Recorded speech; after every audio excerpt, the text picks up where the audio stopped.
அக்னியானமே நீயோ யக்ஞாதி ரூபமே ராமானுஜன் கூடவே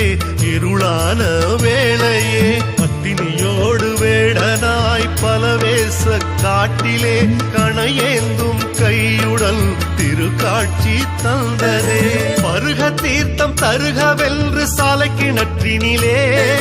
எம்பெருமானார் தொண்டினை வாங்கி கொண்டது காஞ்சியிலே விண்ணுலகேழும் மண்ணுலகேழும் போற்றும் அத்திகிரி கண்பயனாக கண்டவர் வாழ்வில் கூடும் முக்தி வழி அடித்திடும் காஞ்சியின் தேவாதிராஜ